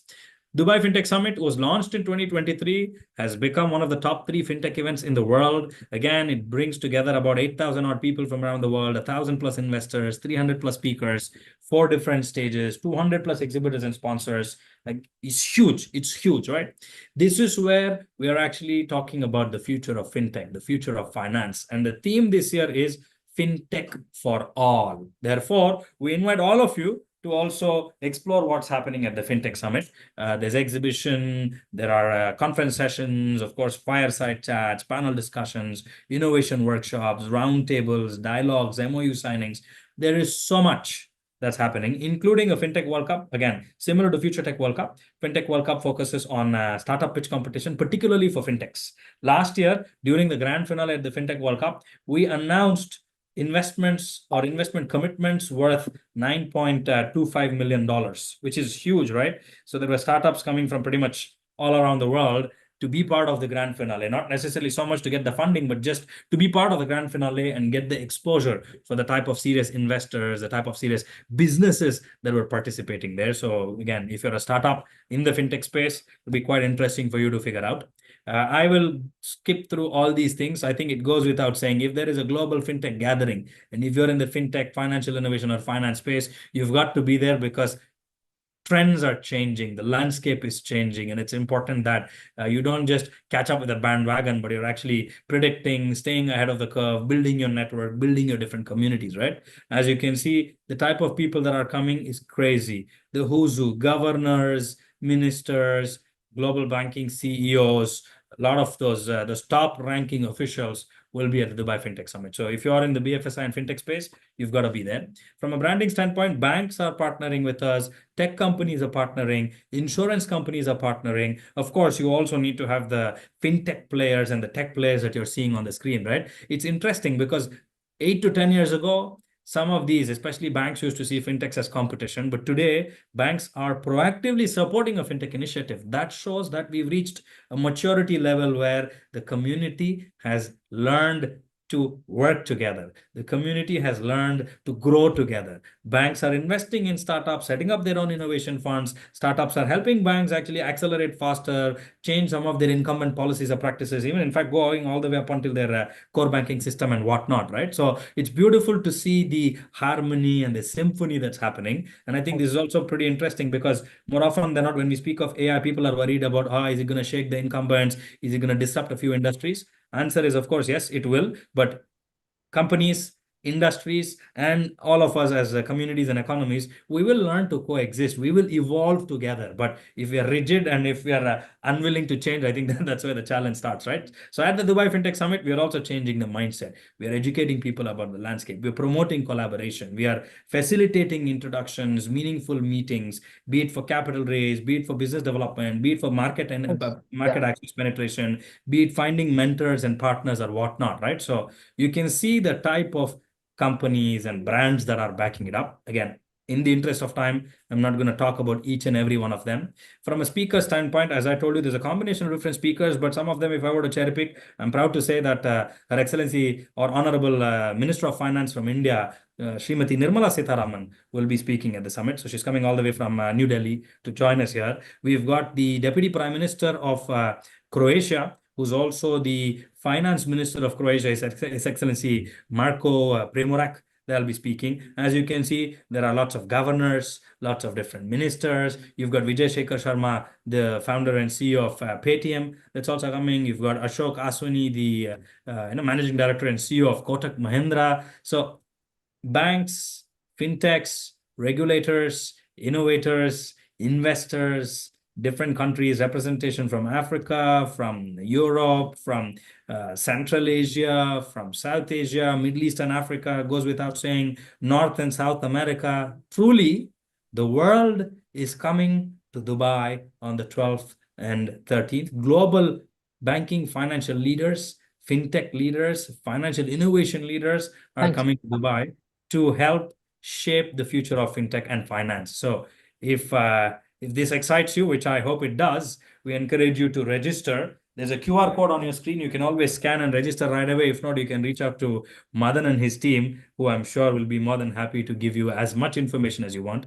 You could exhibit, you could come as a pavilion, you could be a delegate, you could partner if you're a not-for-profit. There are so many different ways for you to collaborate with us, if you want to collaborate with us. So with that, I want to stop my monologue and see if there are any questions from anybody. Yeah, thanks, Naveen. We will share these two links with our delegates, and I'm sure many of them will want to reach out to you. I like how Dubai has positioned itself not just as a leader in the oil economy from the earlier days, but now a leader in the knowledge economy. Even though it's such a small country, it's pitching way above its weight in terms of intellectual horsepower, in terms of bringing thought leaders from around the world to such events and conferences. I'm a huge fan of conferences as a way of knowledge exchange and knowledge networking, forming new and old relationships in this space. So Naveen, thanks so much. We shall connect those who want to reach out to you. We'll connect them to you and take the momentum forward. Bangalore is a huge hub of startups, and I'm sure they already, many of them are going to Dubai. We'll try and accelerate and get some more of them to come towards Dubai. Also, I notice a lot of corporate heads of knowledge, of innovation, of AI also are coming. So it connects the two themes of today's events very well, AI and knowledge sharing. Thanks, Naveen. Thanks so much to you and your whole team from TressCon. Thanks for joining us. Even though we could not see you by face, we can feel your passion. We can sense the excitement that you have for these two amazing events coming up. So everyone, let's give a round of applause to Naveen. And now let's move on to our panel discussion. We have two panel speakers. We're running slightly late, but that's okay. We've got a very good discussion here now. I'm going to ask Amrita now to join us. Amrita Mitra is the Principal Knowledge Curator and Communications Lead at Mott MacDonald. Amrita, please share with us some of your experiences in what we just talked about now, AI, knowledge management, some of the impacts and emerging trends. So Amrita, please go ahead. Thanks. Thank you, Madan. I hope I'm audible loud and clear. Perfect. Super. Thank you, everybody. My name is Amrita Mitra, and I work for a firm called Mott MacDonald. I'm a principal knowledge curator over here. Just a quick brief about me. I have been working as a knowledge manager for about 16 years now. Prior to this, I have been with firms like Accenture, Capgemini, and EY, all of them to do with knowledge management. If I have to tell a bit about Mott MacDonald, because I know we are a new player in the world of knowledge management. It's primarily a management, engineering, and a development consultancy firm, headquartered in the United Kingdom. Right now, I think we have an employee strength of about close to 20,000 staff spread across 150 countries. Um, when it comes to the knowledge management team, we are called the knowledge and information management. That's the team over here. We are a team of, I guess, 27 knowledge curators. That's how the designation here is, and we are spread across India and across UK. These are the two locations right now. In India, our team is primarily based out of Bangalore and in Noida. I think our knowledge strategy fairly came into place very recently in 2019, where we probably wanted to align with our group strategy that is there. So if I have to talk about a bit about what the knowledge framework is like here right now at Mott MacDonald, it's more to do with three steps. That's, generating knowledge, curating knowledge, and using and reusing knowledge. That is more or less, how we are driving our knowledge strategy for now. So our primary focus, and if I don't want to read out our knowledge strategy verbatim, but we are probably striving to drive excellence in empowering our Mott MacDonald people with the best through connecting people to the right people and connecting people to the right information. And I think people to information is something where a knowledge management team specifically comes into place. When we kind of formulated our knowledge strategy, we realized that here at Mott we typically have two types of knowledge, that is human knowledge and knowledge assets. And I know we were talking about human knowledge all this while as well. So how we kind of identified is knowledge assets are something to do with your documents, presentations, reports, notes, templates, all of it, like all of your internal and external knowledge that you have. Whereas human knowledge is something that resides within your people, the people of the organization. It can be technical, it can be managerial, client, competitor knowledge, emotional intelligence, skills, language, cultural knowledge, because we are a global team spread across different regions. So we realize that both these type of knowledge are equally important, and we have to probably strike a careful balance in managing them. And hence this was one of the core aspect where we came up with our knowledge strategy. I won't take much time, but then probably I would like to share a bit into what we are doing right now. So we are very aligned with communities of practice. When I say communities of practice or practices, so that's probably here, if I talk in the mod terms, the practices are custodians of the capability, and they're central to the whole Mott McDonald's group strategy. So it's like a community of colleagues, very typically how a community of practice works for all organization, joined by like a common area of professional or technical interest typically, and spans of course across organization and graphical geographical boundaries. So the knowledge management or the knowledge and information management team right now is aligned very closely with these practice objectives or practice strategies. And probably right now we are catering to 38 global practices. What we do for them is, of course, we make sure that they kind of share their knowledge demands with us, whether it is creating a customized plan for them, what they need to drive, whether it is probably taking care of their technical documents, taking care of their practice pages, their skills, their capabilities, then subscriptions and all of that. We also kind of help in organizing knowledge sharing events from time to time where these practices can participate.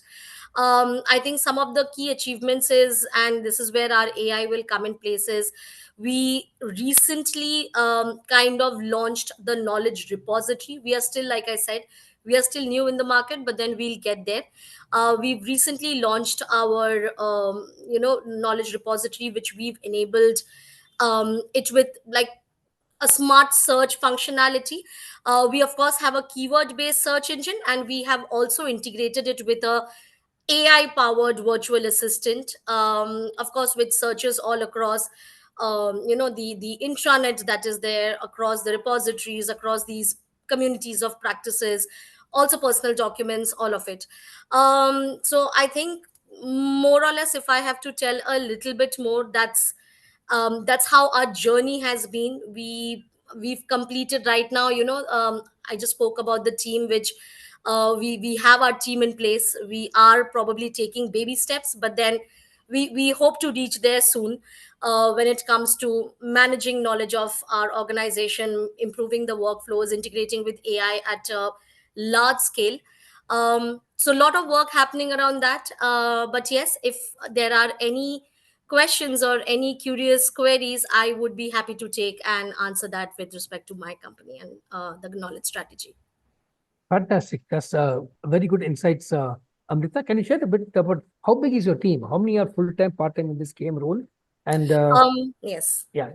Absolutely. So all 28 of us are full-time knowledge curators. Are Like I said, we are headquartered in United Kingdom, but we do have the leadership running from India and from UK. In India, we are a team of 15, and I think the remaining 8 of them are based out of UK. But all of us are full-time. We do want to expand our pool of knowledge curators again next year, because this year we are all into formulating the strategy, making sure what we have formulated so far that gets driven well, making sure that next year we have like a set of services and a set of, I would say, capabilities that we want to take to the market. And hence strategic recruitment is also a part of our strategy, where we want to probably grow our team and expand our team early next year. Great, thanks. I can see Rudy has his hand up. Rudy, over to you. Hi, Amrita. Excellent to know what you all are doing. And when you said you. baby steps, so I have been in this field and with AFCON's infrastructure, so similar thing. So do you all do something like called lessons learned when you all complete an activity, a major activity, and how is it carried out? Absolutely. I think when it comes to lessons learning, we make sure that it's a process of identifying the knowledge and the new lessons from all these projects, bids, ongoing activity. We review it. We also, make sure that we are comparing the expected or the desired versus the actual results. Probably what's going well, what changes needs to be made, recognize how we can avoid future failure, or we can repeat whatever success stories we've had for a particular project. So lessons of course gets followed by an action to refine, or I would say socialize the existing process for which we are doing a lessons learned. So probably making sure that we are giving them guidance documents, we are giving them implementation processes, improving their capability within the team. But then even when it comes to lessons learned, Rudy, our came framework still remains the same. The umbrella still remains generate, curate, and reuse. So that is probably, how we are tackling the lessons learned scenario right now here. Thanks so Thank you much, very much. Amrita. Thanks a lot for an excellent session. We will bring you back for more of a deep dive into some of the specific steps that you mentioned, and maybe more specifically your AI strategy.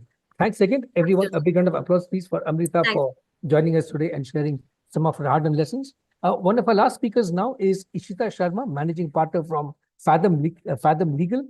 We heard a lot already in the previous sessions about some of the legal issues in this Gen AI space. What are some misconceptions out there, and what should companies do to protect their IP? So, Ishita, you're joining us from Delhi, I suppose, right? Or yeah, fantastic. We're also based out of Bangalore now, and we are closely associated with Karnataka Digital Economy Missions, being their only legal partners. Oh, I And didn't know that. Wow. we are the MOU holders with the KDM, and I proudly mention that everywhere. So thank you so much, Madan, for inviting me here. Yeah, over to you. Go for it. Yeah. So starting off today, I've heard some wonderful speakers talking about their, experiences in the AI journey. Diving straight to the point and talking about the issues in the AI and the advent of generative AI. Apart from the technical issues that most of the founders are facing, there are a lot of legal challenges. Okay, some of them being misrepresentation, non-disclosures of the use of AI in the courts. We recently saw in the Supreme Court of California that one of the defendants had through a video conference, they had represented their attorney as an AI speaker without disclosing to the court that who this person is, and the court went on hearing the entire proceedings without realizing that this person is a bot and not a human. Later in the hearing, when they got to know that it's a bot, it was a huge disrespect to the court because it was a non-disclosure. And this has caused a lot of stir in the current ecosystem. So AI doesn't have a lot of clarity. It's a gray domain when it comes to legal regulations. Apart from EU and Middle East, India is running far behind when it comes to clarity of regulations. We only have the Data Protection and the Data Privacy Act, which has just come out a year back, which helps the startup founders to regulate the privacy issues. So when we talk about kind of issues faced by the founders, it is privacy. When they're collecting the data, how they're storing the data, how they're moving the data, they're not trained on that. And when people are sharing the data, they don't understand the level of consent that they're giving without their knowledge. So that is one problem that the founders are facing. And the users are also facing. Example, the Ghibli movement that is going on right now. People are just randomly submitting their images to get a AI generated animated figures of how they look, but they don't understand that they have given the permission to the software to use their face in whichever way they form, in whichever way they want in future. It can be used to misrepresent them. It can be used to create a morphed photograph of them, and it is causing a lot of threat without people realizing the fun of it. Okay, so that's there. Then second important thing is that AI is lacking a lot of trust. Earlier, when we used to search the internet, we used to know the authority where this information is coming from, or we trusted certain brands. Like if we are reading an article on Economic Times or the Hindu, we knew that this is a trusted source or there is a human behind it. Now, while we chat GPT all our research, we are not sure about the authenticity of the data. So the trust factor is absolutely missing. And when it comes to trust, we have conversational AIs, we have Gen AIs, they are also producing videos and images. When it comes to text, we might end up verifying, but how do we verify the videos and images now, right? If they're misrepresenting somebody. So that is one thing. So there are slowly and steadily, there is a Data Protection Act coming forward, the Data Privacy Act coming forward next year. We are going to anticipate new laws with respect to AI. But right now, how to deal with biases, how to set up guardrails for governance is something that all the startup founders should understand. Next important dispute that arises time and again, which Yasmina also pointed out, was with respect to intellectual property and who owns the effect of the bad decision making. If AI is giving a decision or the suggestions given by AI is leading to a particular decision and that decision causes loss, who is going to be the owner of that decision? Who's going to be the liability holder? That is one thing which is still not clear. Also, when we are creating such AI mechanisms, who is the owner of this say an image created by AI or say when the AI is driving. So all these regulatory issues are yet to be contemplated, but it is not a open sea now. We have come up with some formulas, and how we are helping our clients is, first and foremost, we are suggesting the founders to protect their intellectual property. No matter you're working with freelancers, you're working with agencies, or even if you're working with an employee of yours, you need to understand that IP assignment is something which is very important. Like Yasmina mentioned, that the employee needs to have a shareholding in the company. That is one way of doing it. But the other way of doing it is to create watertight contracts. Unless you have a clear IP assignment clause in your IP assignment agreement, you will not own the IP, you cannot patent the technology. Recently, one of the clients that came to us was they had created a heat sensor radar for a drone with a freelancer engineer. And when they went to patent the IP, they realized that the engineer had already filed the IP. They lost the entire invention, they lost the entire technology. Now they have to take the license from that inventor, and the entire investment was theirs. So that is something which is, these are all minute things. When we reach out to the legal experts, we understand that how we can set up the right kind of guardrails, how we can set up a compliance officer, how we should remain data, how we should maintain the data, how we should maintain the privacy of the data and remain compliant with the existing laws. So apart from setting up policies and ascertaining how to check the biasness of the data, we also help them to stay compliant with the DPTP Act and the global GDPR and the HIPAA acts if the startups are working across the regions in multiple areas. Okay. Another interesting use case that comes to us is when founders come in, AI founders come in for raising funds, but they are not compliant with the current regulations. So we had recently worked with AI founders to align their business models with the EU AI Act. And that's where because their startup was one of the very few startups which was compliant with the law, it helped them gain a big sum of money in what compared to what they could have got earlier.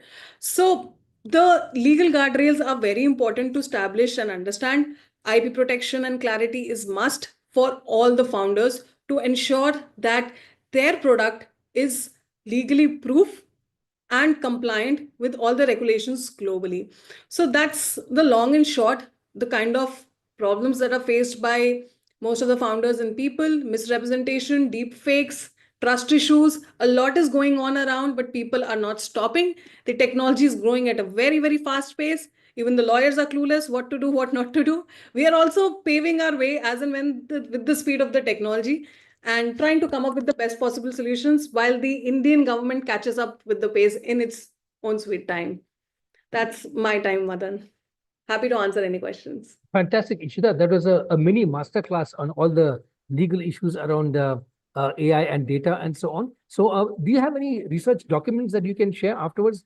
Do you have white papers, maybe that kind of stuff? So I can connect everyone to you and you can I share some can help links. that. I can Yeah. help with that. Yeah. Yeah. So do you also have your own events that you recommend us to attend? Like, is there a AI law conference kind of thing that people can pick up? Yes, I'm about to host some LinkedIn talks on this, and where I'm going to invite founders. I'm going to ask about their issues, and then I'm going to give them suggestions. So on the Fathom Legal LinkedIn page, we're going to host these live sessions. Oh, fantastic. We love to attend some of them. I can see a couple of hands up, Mahesh and then Rudy. Mahesh, Yes. go ahead Yes. with the question. Yeah, so there are two things. One is hallucination, and another is if any company or any organization is drafting their AI policy, do you guys help them, or do you guys have any standard guidelines to form such kind of AI policies? See, that's what we do day in and day out. Fathom Legal works with deep technologies only in Web3 layer 1 blockchains, gaming, and AI. These are the three domains in which we work. We understand the business, we do the brainstorming, and then we help them draft the policies. Yes, that is one thing. And then we also help them set up the guardrails, the governance mechanisms. We help them. Once we understand the business and where the lacunas, we advise them accordingly. Mahesh. Thanks, Mahesh. Rudy, you got a question? Yes, Ishita, that was a nice this thing overview, like you said, a masterclass in a short period. My question is that when you spoke about this a person with that organization, they're creating a drone with some technology, but they found that the engineer had already patented it. But I think in India, it is a well-established rule that if you're working for a company, the IP belongs to the organization. So could you So, just, I was a little confused on that. no, that it doesn't goes without saying. The Indian well-established rule says that unless you have a separate IP assignment clause, the IP does not get automatically transferred. This is what the law is. Okay. So what happened when this person's case is he got a generic contract created by an AI, did not get the contract vetted by a lawyer. Okay. People are trusting AI with each and every document available, and they're generating the documents as per their needs. But what happened was there wasn't the specific IP assignment clause. It is very, very important. Okay. And I would suggest all the founders, even if you've worked with somebody in the past and you're no more working with them, get this document and get it signed to protect your future. Because when you are raising 3 or 4 rounds of funding and if you've still not got the patent, you are still at the risk of losing the technology. Okay. Thanks, Ishita. I'm sure there are many other questions. I'll channel them all towards you afterwards. We're almost out of time, but there's a special guest I want to invite to say a few words. We've talked a lot about innovation by startups and innovation in big companies, but creativity is something that is there across all organizations. And we are part of a conference partnership. Mixer World is part of a partnership with another conference called the Intrapreneurship Conclave, innovators within big companies. And we also got an award ceremony within that called the Vanguard Award. So Aparna, will you jump in and say a few words about Intracon and the Vanguard Awards for later this year? Aparna. Yes, thank you. Thank you, Madan. Thank you for inviting us. Can you hear me? Yeah, Are you yeah, able to hear me? Yeah. Okay, great. Well, I was just saying, thanking Madan for inviting Unfold Consulting here. I just joined a few minutes ago, but I've picked up a lot of really interesting bits and pieces, and I wish I had been able to join earlier. But thank you for this platform. Let me just very quickly introduce, what we do. So I represent an organization called Unfold Consulting. We work in the space of entrepreneurship and building cultures of innovation with organizations. A lot of our work is with corporates, mid and large size. We look to support them in building their internal capabilities, right? In improving employees' ability to think innovatively, to come up with new ideas, come up with patents, come up with innovations, process innovations, product innovations, and so on. On this journey, about in 2017, we started something called the Entrepreneurship Conclave. It is an annual event, a conference where we have participants from different organizations, small and large, a lot of interesting speakers coming to talk to people, and it's really an open forum, so it's open to anyone to participate. And the theme is about entrepreneurship, right? And I know I'm talking to a whole bunch of entrepreneurs over here.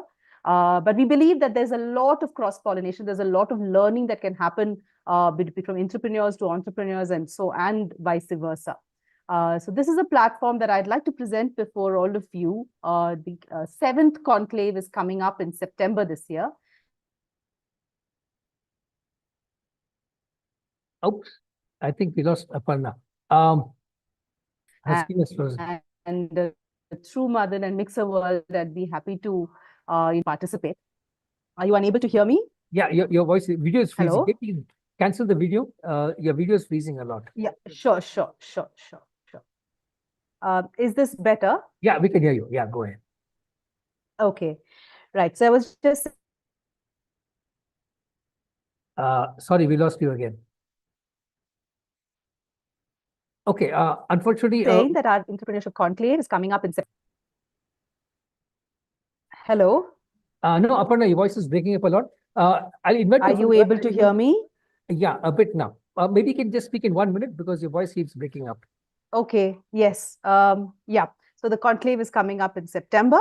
And as Madan mentioned, we also have a set of awards. And this is a recognition platform, actually India's first recognition platform for entrepreneurs and entrepreneurs across industries to showcase their innovation, showcase their journey of entrepreneuring.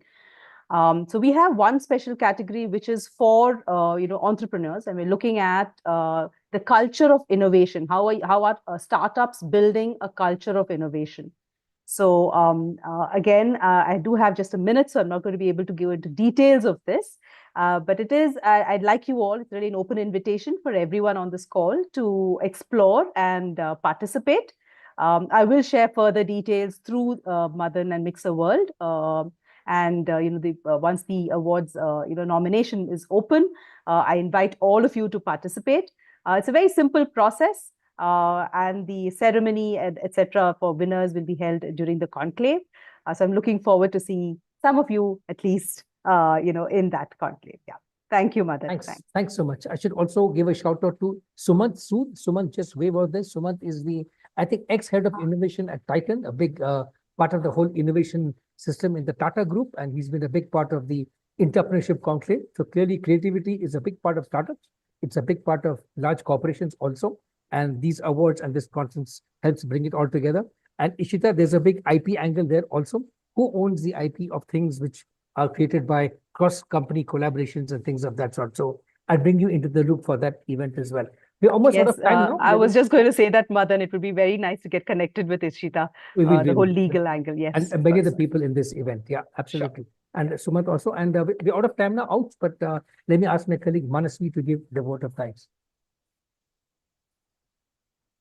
Yeah, Manasvi, over to you. Yeah. Yes, I hope you can see my screen. Yes. Yeah, so good evening, everyone. Thanks, Madan, for moderating this wonderful panel. As we draw this session to a close, I'd like to take a moment to express our heartfelt gratitude to each and every one of you. Thank you for bringing your ideas, your curiosity, and most importantly, your presence to this edition of Mixer. It's your energy that transforms a gathering into a true experience, one that's driven by collaboration, curiosity, and action. A special thank you to our speakers, panelists, moderators, and facilitators who sparked important conversations and insights today. Your willingness to share openly what keeps the spirit of Mixer alive. And also, lastly, to our partners, collaborators, and community leaders, thank you for standing with us in this building bridges that matters and opening doors for real growth and global reach. And of course, none of this would have been possible without the efforts of the incredible Mixer team, incredible team behind Mixer, which is Dr. Madan Mohan Rao, who is the co-founder of Mixer, Vinay Dora, who is the founder of Cloud Product, and Sai, director of programs. From planning to execution, your commitment makes this moment what it is. And as we wrap up, we invite you to stay connected because Mixer it doesn't end here, whether through a follow-up session, future mixers, which are listed on the screen. You can scan the QR code to get more details. Let's keep mixing, keep building, and keep showing up for another. Thank you once again, and safe travels, strong connections, and see you at the next Mixer. Thanks, Manasvi. Thanks, everyone, for joining us. Believe me, the physical events are even more exciting than what we just did today, but digital allows you to do certain things which physical can't. So we keep in touch for our future physical, hybrid, and virtual events. So thank you all once again. Have a great evening, have a great afternoon, have a great night, wherever you are. Thank you all, and I shall see you again in a couple of months. Thank you. Bye.